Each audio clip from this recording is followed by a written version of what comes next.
Hi everyone, how are you doing today?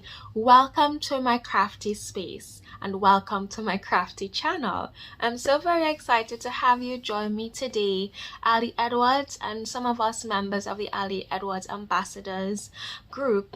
We are doing a hop using the black and white scrapbooking kit that was recently released by the Ali Edwards team, and we are so very excited to have you. We're running the hop here on YouTube and also on Instagram today, and I'm really excited to show you my process video for this spread that I created.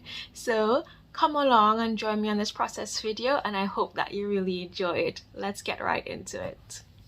So I start off this spread by choosing which papers I'd like to use. I really enjoy the journal card, photos, this 6x8 paper, and so I'm cutting them down. I created these squares from some of the prints of the 12x12 papers in Canva, and I really love this making memories page with the wonky circles, and I felt like they fit in really well because I wanted to do a spread with circles. I'm really feeling circles as of late, and I'm really excited to be able to create this spread.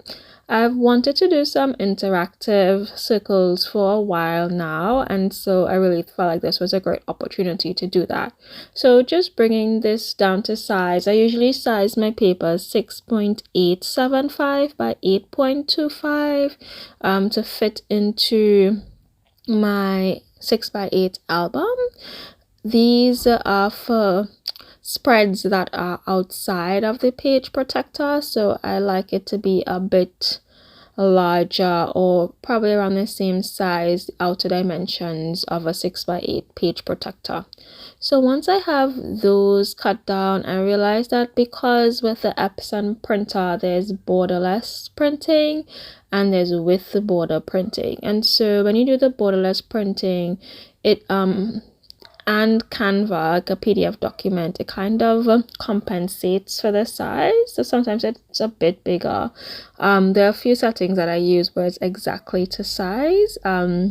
But this one I just cut off a little bit of the edges so that, you know, I like how it looked. And so now I'm punching out my photos into circles. I'm lining those up to make sure that, you know, I don't cut off anything important from the photos. And so this was really handy. I just sized the pictures to like just about 2x2, and so this is a 2-inch punch, and then I have my patterns there from the kit. I used the digital kit for this spread. So now I'm cutting 3 2-inch circles out from the this and that segment, and I cut probably about a 1/2 inch off because the idea is that I have 6 pictures and 6 circles that I want to be able to flip, and because these are 2 inches and it's a 8.25 in length, I could only fit 3 circles, and I do 1/2 inch spaces between the 3 circles. And so I'm just using a distresser here to kind of inch away some pieces of the paper, and I'm just gonna pop the circles in just to make sure they can fit right through, because if they were too close to the edges then they wouldn't turn as easily as I'd like them to. So for this spread, if you do have a 2.25 inch punch, or you have a 1.75 inch punch and a 2-inch, then you could, you know, alternate your circles to have a little bit more space in between the punch circles and your photo pieces. But for me this was good enough, and so I just use a piece of gold embroidery thread that I love and have, and I use some double-sided tape to attach the thread to the back of the paper. I do it a bit taut, but I'd also encourage you to leave just a little bit of room to ensure that it's not too tight and the circles could spin easily.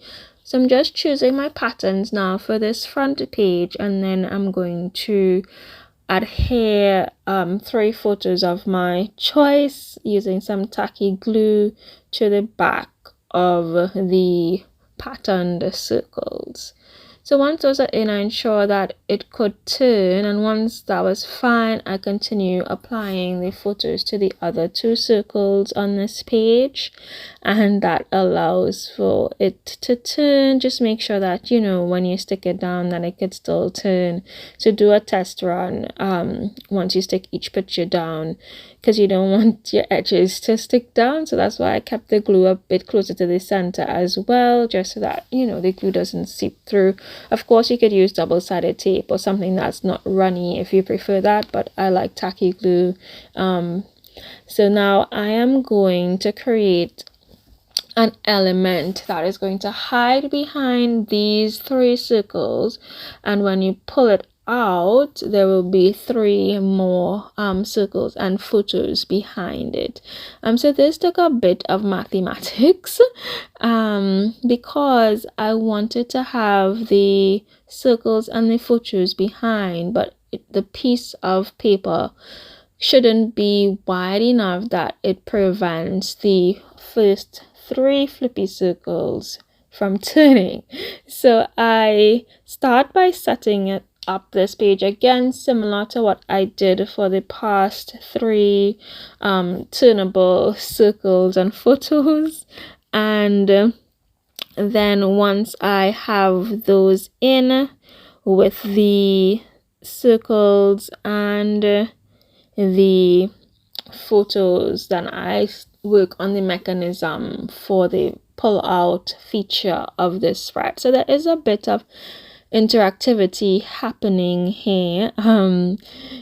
When I decided to create this spread, I felt like it would be fun, and it really was fun to create. I just had to kind of be a bit innovative. So here the first thread that I cut ended up being a bit too tight, so a bit too short, so I cut that down, and so you see me now adding a double thread just to get that bit of thread for the bottom circle. So just again, just some play and some fun and some innovation. You know, sometimes what we have in mind isn't exactly straightforward, especially when interactivity is concerned, but you know, no need to throw it out. You could still be agile, be innovative, and you know, learn some new things along the way. So this spread was definitely that for me, where I was able to think outside of the box. And so what happened now is that I'm wanting the circles to fit exactly behind the front circles, but then with the pull out, I don't want the excess paper that I have behind. So now I'm kind of just cutting some tracks that are 1/2 inch, and I'm making a sort of like a pocket for the back circles to fit in, and then that piece of paper will run along a track. So I'm adhering the front bit to it, and then once that's adhered neatly down, I can slide that piece of paper with the other 3 circles behind it. So there's a bit of engineering here.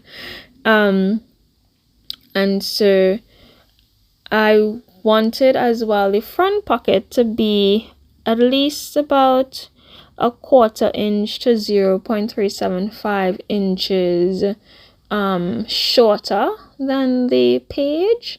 But here I am creating this track element. So the pocket, I'm removing the bit that is behind the circles just to give more room, and then I'm also creating that track on this paper, so I'm cutting away that extra piece in the end. But for now, I have 6 pictures and I want to capture 6 moments. I'm choosing which 6 numbers I want to use. I choose these white ones, which are also from Storytelling Basics on the Ali Edwards website, and I stick those down. I decide to go with some stars as well to document that, and of course I'm making sure that they could still turn even with the chipboard numbers on top. So at every point, this was just my main focus, making sure that the elements still turn well. And you can see that piece sticking out on the right hand side. That's where I've left to punch my holes. Of course, you could also use one of the clay attacher stickers for this as well. That would come in handy. So adding in the stars, and then I decide to work on this track again.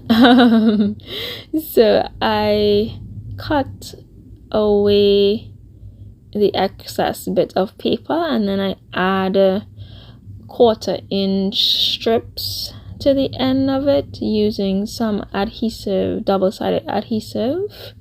And that's enough to keep that bit of the spread running along the inner track. So that's it coming together, and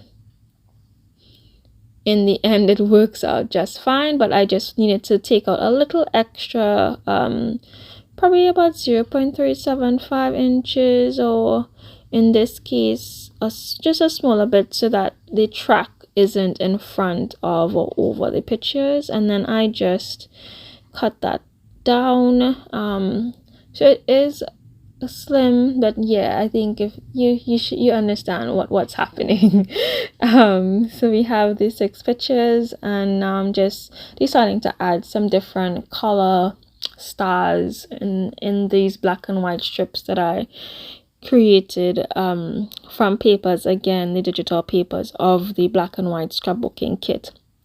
And so once that's done and I add all my stars, I'm a big fanatic of stars, I decide to do some journaling. I was testing to see if it would work with a white pen, but it isn't bright enough, so I'm just using my black precision pen from Ali Edwards and adding in my journaling quickly for the moments corresponding to the numbers on the stickers, on the photos, sorry, of the previous page.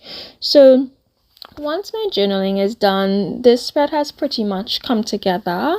I simply add a star each to the journaling component just to bring this spread together. But I really love how this looks, and I've been wanting to play with these interactive flippy circles for some time now. I think the first time I really saw the idea was in December Daily with hexagons, and so I'm happy that I was able to do this one just with some lines of circles that flip over to show the moments and memories that are happening, just random moments, this and that, that's happening right now in our lives. So I just want to add a few more stars, because for me, I can never have enough. So this is the final spread, guys. I hope you really enjoy the process video. I'm just gonna take you through the interactive bits one more time. So slide it out, and then we flip for the pictures. So this is moment 1, and we have number 1 over here, and then moment 2. So we have moment 2, number 3, we have moment 3, and then we go along with 4, 5, and 6. I just really love this little bit of fun interactive spread with the pictures for each moment, and I hope you enjoyed sharing this time with me. Thank you so much. Please like this video if you've enjoyed watching my process video, and subscribe to my channel for more crafty content. As always, if you have any questions, please feel free to comment down below. And also, for any items that I have used in this video, I have put a link to those items so that you can access them easily in the caption of this video. So thank you so much for joining me today, and hop along to the next video in the hub. Have fun, you guys. Love you. Bye.